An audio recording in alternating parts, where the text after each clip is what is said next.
Hello. Maths mojo में आपका बहुत बहुत स्वागत है। तो आज हम स्टैटिस्टिक का एक क्वेश्चन करेंगे।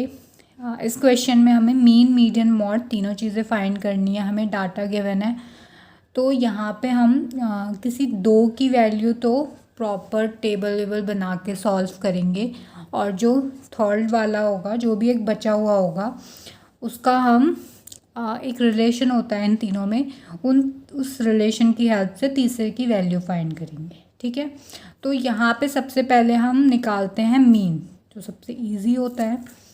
तो यहाँ पे सबसे पहले हम इधर लिखते हैं सॉल्यूशन, और फिर हम लिखते हैं यहाँ पे क्लास।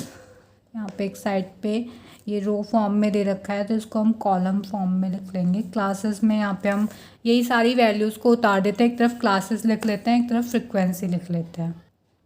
तो यहाँ पे मैंने क्लासेस और फ्रिक्वेंसी लिख दी है। अच्छा, क्लासेस के बाद यहाँ पे एक और चीज़ करनी होती है, हमें इसकी मिड वैल्यू फाइंड करनी होती है, जिसे हम एक्स आई कहते हैं। तो अब मैंने यहाँ पे फ्रिक्वेंसी लिख दिया है, तो अब मैं इसे यहाँ पे फाइंड कर लूँगी एक्स आई, जिसे मिड वैल्यू कहते हैं। इसमें हम इन दोनों वैल्यूज़ को ऐड करके 2 से डिवाइड कर देते हैं, तो हमारी एक्स आई आ जाता है यहाँ पे। तो 0 + 20 कितना होगा? 20, और 20 को आप 2 से डिवाइड करोगे तो कितना आएगा? 10। इसी तरीके से आप 20 + 40 करोगे तो कितना आएगा? 60, और 60 को आप 2 से डिवाइड करोगे तो 30 आएगा। इसी तरीके से हम बाकी सारी वैल्यूज़ भी निकाल लेते हैं। तो यहाँ पे हमने एक्स आई फाइंड कर लिया है। अब इसके बाद हम क्या करेंगे, यहाँ पे हम F I X I find करेंगे, क्योंकि यहाँ पे मैं मीन को डायरेक्ट मेथड से फाइंड करने वाली हूँ, क्योंकि ज़्यादा बड़ी बड़ी वैल्यूज़ नहीं लग रही हैं, आराम से इनका मल्टीप्लिकेशन हो सकता है। तो यहाँ पे मैं एफ आई एक्स आई का प्रोडक्ट करूँगी, और फिर हम डायरेक्ट मेथड से मीन फाइंड करेंगे।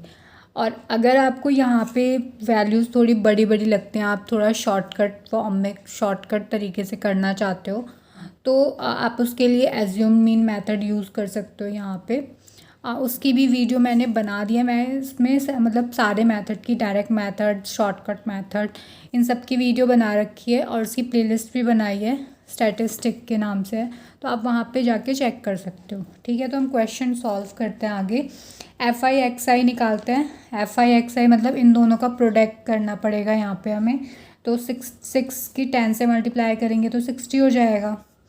8 की 30 से मल्टीप्लाई करेंगे तो कितना होगा? 240। तो इस तरीके से हम बाकी सारी वैल्यूज़ की भी मल्टीप्लाई कर लेते हैं। तो हमने यहाँ पे इन सब का प्रोडक्ट कर लिया है।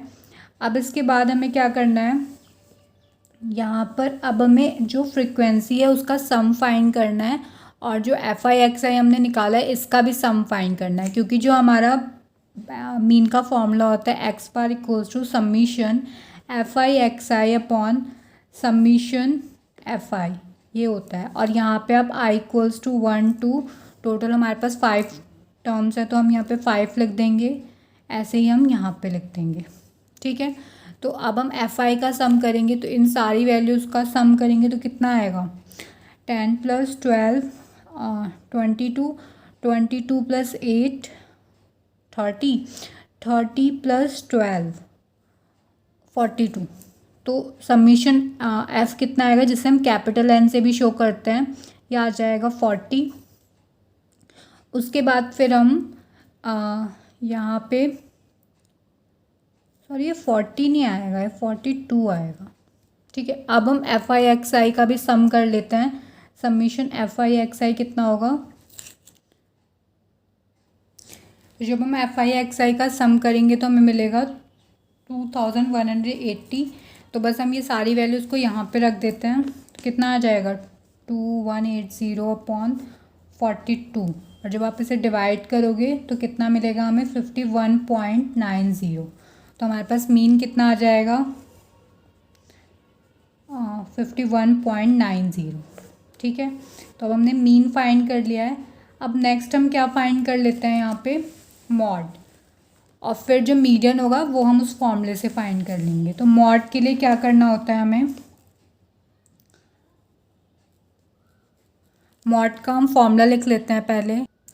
तो यहाँ पर ये हमारे पास मॉड का फॉर्मूला है L plus F1 minus F0 upon 2F1 minus F0 minus F2 into H, जहाँ पे L जो होता है वो lower limit of model class होगा, F1 मॉडल क्लास की फ्रिक्वेंसी, F0 प्रीसीडिंग क्लास की, मतलब जो मॉडल क्लास होगा उससे पहले वाले क्लास की फ्रिक्वेंसी, और जो F2 होगा वो उससे जो मॉडल क्लास होगा उसके बाद की फ्रिक्वेंसी, और H जो होता है वो मॉडल क्लास का विड्थ होता है।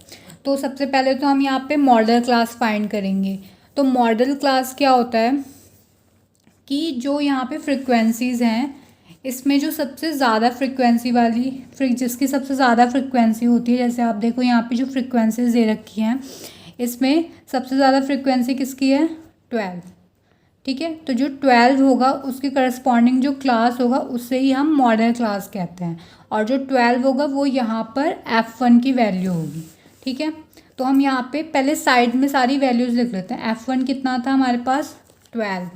तो जैसे आप यहाँ पे भी देख लो, यहाँ पे भी हमने वैल्यूज़ लिखे हैं, तो 12 के करस्पॉन्डिंग जो क्लास होगा उससे ही हम मॉडल क्लास कहेंगे।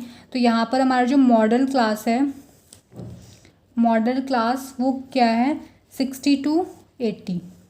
ठीक है, अब ये मॉडल क्लास भी हमें मिल गया।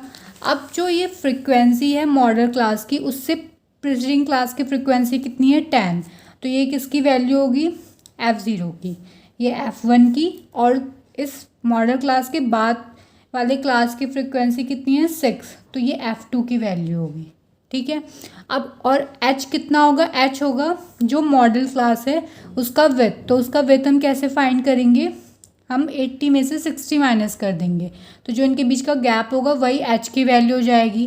तो H की वैल्यू कितनी होगी, 80 माइनस 60 कितना होगा, 20। तो बस हम ये सारी वैल्यूज़ को यहाँ पे लिख लेते हैं। H कितना होगा, 20। ठीक है, और L क्या होगा, जो मॉडल क्लास है उसकी लोअर वैल्यू, तो वो कितनी है, 60। तो हम L की जगह पे लिख देते हैं 60 प्लस F1 की जगह पे कितना लिखेंगे हम, 12। F0 कितना है, F0 कितना है, 10, और F2 कितना है, 6। तो हम ये सारी वैल्यू लिख लेते हैं। F0 की जगह पे लिख देंगे 10 अपॉन 2 इंटू F1 की जगह पे 12, F0 की जगह पे 10, और F2 की जगह पे 6 इंटू H की जगह पे 20। तो ये सारी वैल्यूज़ हमने यहाँ पे लिख लिए। अब बस हम इसे कैलकुलेट कर लेते हैं।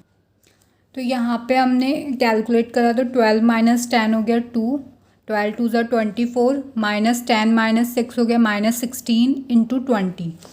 24 माइनस 16 हो जाएगा 8, और 2 4 ज़ा 8 होता है, और 4 5 ज़ा 20। तो ये कितना बचा यहाँ पे, 60 प्लस 5, तो ये कितना हो जाएगा, 65। तो मॉड कितना आ गया, मॉड आ गया हमारे पास 65। ठीक है, और हमने मीन कितना फाइंड किया था, तो यहाँ पे मीन कितना फाइंड किया था हमने, 51.90, और मॉड हो गया 65। अब वो फॉर्मूला क्या होता है, मतलब जो मीन, मीडियन और मॉड में रिलेशन होता है वो होता है mode equals to 3 median minus 2 mean, ये होता है।